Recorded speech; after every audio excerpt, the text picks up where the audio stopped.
The 18th century proved to be a turning point in Russian history. Indefatigable Tsar Peter I laid the foundation for a new capital of Russia, Saint Petersburg, on the shore of the Gulf of Finland. Peter defended the city with fortresses and decorated it with palace and park ensembles, which became an inimitable masterpiece of Russian culture.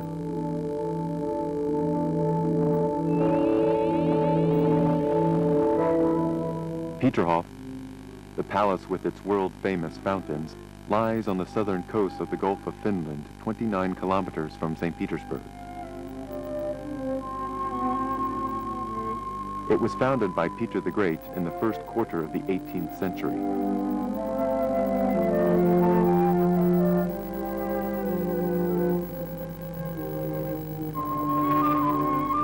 It was the Tsar's future wife, Ekaterina Alexeyevna, Catherine I, who inspired him to build a wayside house on these precarious shores.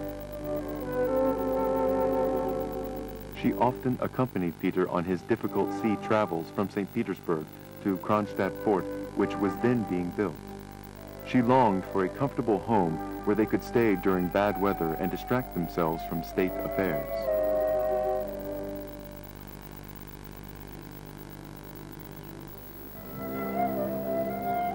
The emperor himself chose the place for the construction of his first country house. A terrace was laid with granite boulders on the seacoast. Mon plaisir, French for my pleasure, is what Peter called the first building of Peterhof, the one-story house in the Dutch style. The view of the sea and the constant lapping of the waves created a special atmosphere. In this place, Peter found those brief moments of solitude which inspired him with new ideas for the transformation of Russia.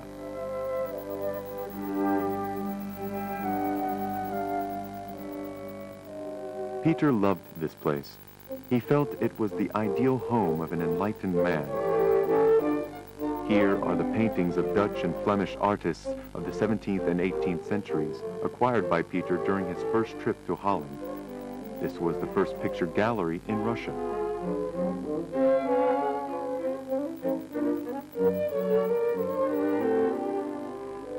On the southern side of Montplaisir, a cozy garden is laid out with flower beds and wonderful fountains. Peter designed this garden, which included exotic plants and trees. The success of the Russian army in the Northern War inspired Peter to construct a country residence in Peterhof, which was equal in its luxury to the best palaces of European monarchs. Thus, the creation of the big palace and the garden began.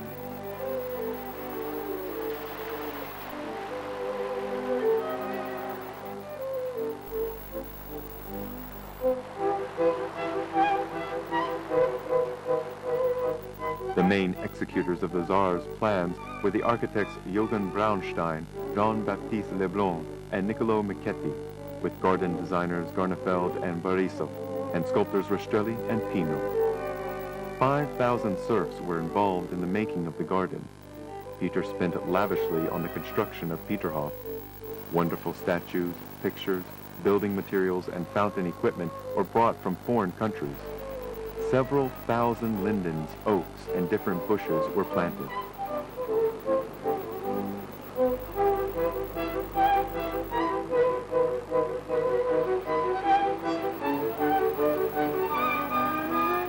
As a rule, Peter came to Peterhof only by sea. By his order, a canal was dug from the gulf to the palace on the hill, and the hill was decorated with fountains.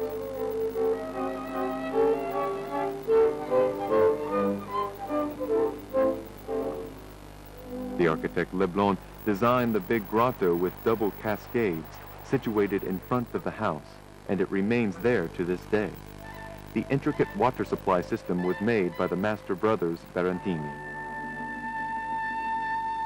Stone grotto massifs are cut into the depths of the earthen slope. Their dark and humid corridors lay next to the foundation of the palace. In the tunnels, there are communications supplying the fountains of the big cascade with water. There is no pump system. The water flows down by gravity, and the fountains work like communicated vessels. The grotto is one part of the unique water supply system. constructed by Russian hydro-technician Vasily Tuvokov, based on natural physical principles. The water supply system of Peterhof, with all its canals and ponds, underwent adjustments for more than 2 centuries, but the principal scheme remained without changes.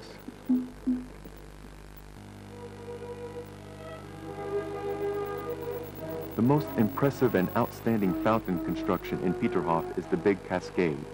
This is a brilliant monument of Baroque style, which was created and recreated for 100 years, but the plan for its composition belonged to Peter I. The Italian architect Niccolò Michetti, taking into the account the wishes of the Tsar, extended the ledges, placed several sculptures, and decorated the balustrades with bas-reliefs. Now there are 64 fountains and more than 200 statues and ornamental details on the Big Cascade.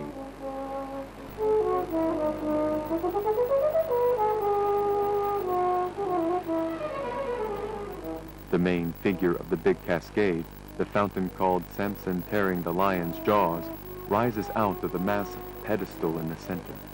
It is placed to commemorate the victory of the Russian army in the Northern War in 1709. All important holidays were celebrated exclusively on the Big Cascade.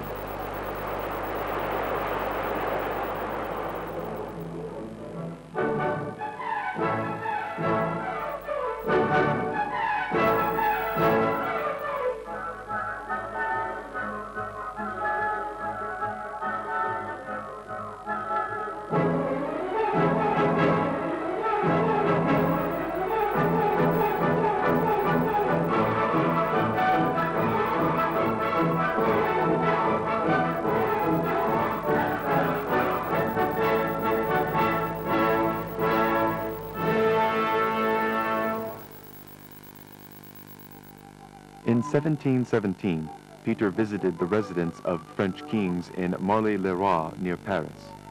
Under the impression of what he had seen, Peter began the construction of the Marly's complex in Peterhof, which unites the small 2-story palace surrounded by ponds and the cascade called Golden Mountain.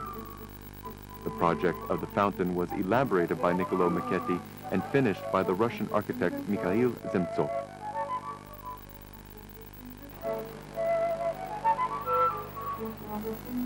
The Peterhof's Marly has nothing in common with the French one. Peter borrowed only the name. The ideas of the Tsar incarnated in Peterhof were independent and was proud of himself by the originality of the decision. The modern cozy house was meant to the secluded relaxation of the noble people being on a visit there.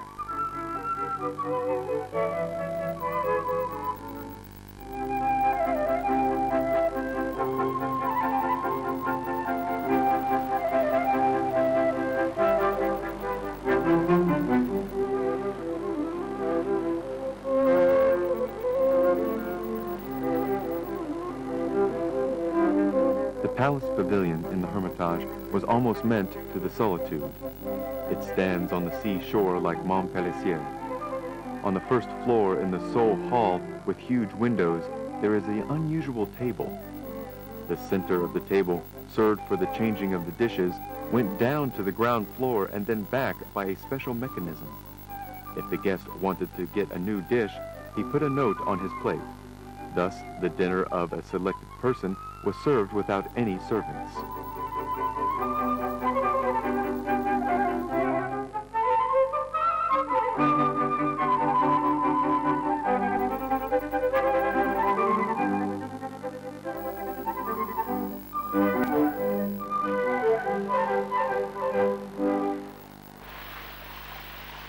In the eastern side of the park, there is a cascade called the Chess Mountain or the Dragon Mountain. The dragons guard the entrance to the grotto, pouring out the water streams from their jaws. The Chess Mountain, together with the Roman fountains, form one of the splendid views of Peterhof.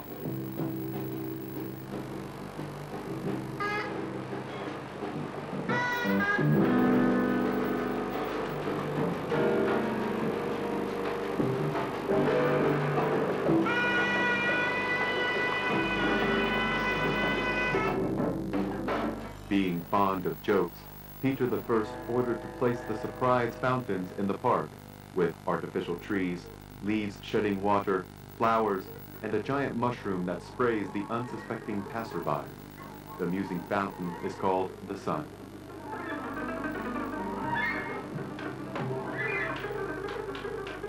Not waiting to the end of the works, in August of 1723, Peter I solemnly opened Peterhof, but the ensemble's completion continued for about 2 centuries.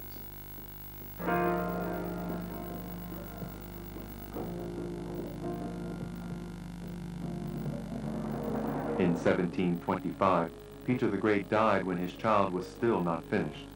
But during the years of his reign, he had time to transform his land and turn it towards Europe. The new capital, Saint Petersburg, and its triumphal seaside residence became the symbol of the flowering of Russia. Peter's reforms concerned all the spheres of the social and political life. Undoubtedly, this was the greatest Tsar of Russia.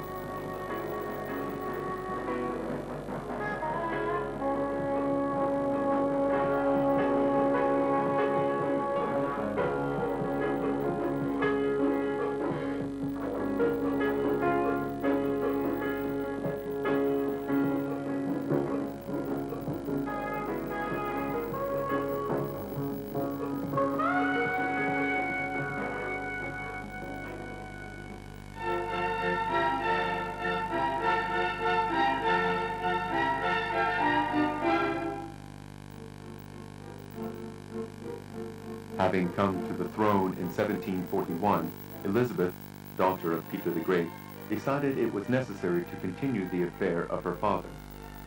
The reconstruction of the big palace of Peterhof began.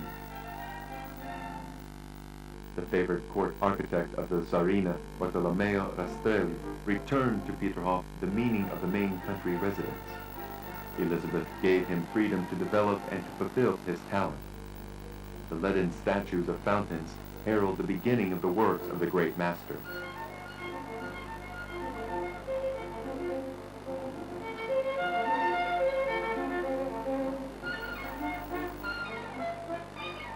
The echo of Paris and Vienna is observed in Rastrelli's palaces, but they are far from European. They have something that is a bit Russian, its spirit and its wealth. You will find nothing like that in other countries of the world. By combining the ideas of Elizabeth with his own supreme talent, Rastrelli created a new architecture style for the 18th century Russia, Russian Baroque. The style which celebrated its reflection of the fantastic realm in which Elizabeth reigned. The style which became to be known as Elizabethan Rococo. Rastrelli altered the palace interiors, decorating them with intricate carvings and delicate tracery in both wood and metal.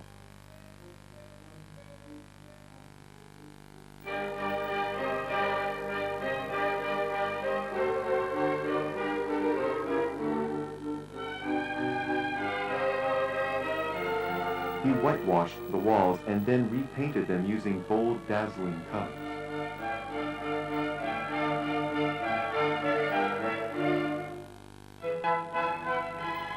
Elizabeth was an